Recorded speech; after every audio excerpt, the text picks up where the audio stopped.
સુરતમાં બેફામ ચાલતા ટ્રક ચાલકે વધુ એક મહિલાનો જીવ લીધો છે. રોકડિયા હનુમાન મંદિર પાસે પૂરપાટ ઝડપે આવતા ટ્રકે મોપેડને ટક્કર મારી હતી, જેમાં ગંભીર અકસ્માત સર્જાયો હતો અને જેમાં એક મહિલાનું મોત નીપજ્યું છે.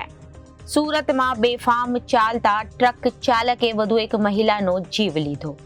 રોકડિયા હનુમાન મંદિર પાસે પૂરપાટ ઝડપે આવતા ટ્રકે મોપેડને ટક્કર મારી હતી. ટ્રકે મોપેડને ટક્કર મારતા મોપેડ સવાર મહિલાનું ઘટના સ્થળે જ કમકમાટી ભર્યું મોત નીપજ્યું હતું.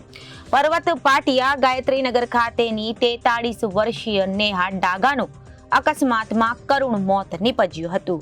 મહિલા રોકડિયા હનુમાન મંદિર પાસેથી પસાર થઈ રહી હતી.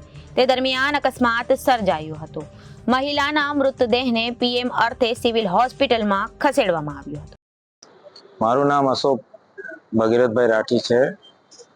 સર, આ કઈ જગ્યા પર ઘટના બની હતી ને શું ઘટના બની હતી? મારી પાસે મારા બનેવીનો ફોન આવ્યો કે સિવિલ હોસ્પિટલ પહોંચો કે નેહાનો એક્સિડન્ટ થઈ ગયો છે.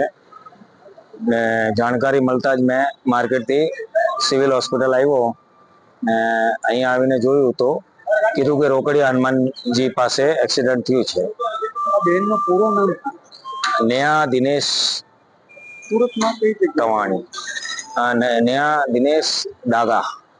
સુરતમાં સર કઈ જગ્યા પર? સુરતમાં આપણે પર્વત પાટિયા ઉપર રહી છે. આ બેનના કેટલા બચ્ચા? એમને એક છોકરો ને એક છોકરી છે. એની ઉંમર કેટલી હતી? છોકરો CA માં ભણે છે, છોકરી પણ ભણે છે. તે બેનની ઉંમર કેટલી? બેનની ઉંમર 44 જેવી છે. આ બેન શું કામ કરતી? ગૃહિણી છે. એના હસબન્ડ? હસબન્ડનું કામ અનાજનું બ્રોકરિંગ છે. સર, તમે એના કોણ લાવો? મારી માસીની છોકરી છે. સર, જે ટ્રક વાળાએ ઠોકી દીધું છે એ પકડાઈ ગયું છે? કહે છે પોલીસ વાળા કે એમને પકડી લીધેલો છે. હવે સર, તમારી કઈ માંગ છે સર એની? માંગ હવે શું, અમારી તો વસ્તુ ચાલી ગઈ છે. શું મેસેજ એવો આપશો બીજાને? એક સરસ મેસેજ શું આપશો?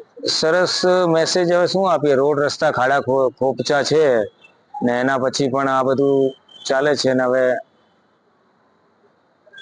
ને હેલ્મેટ પહેરવો ખૂબ જરૂરી છે.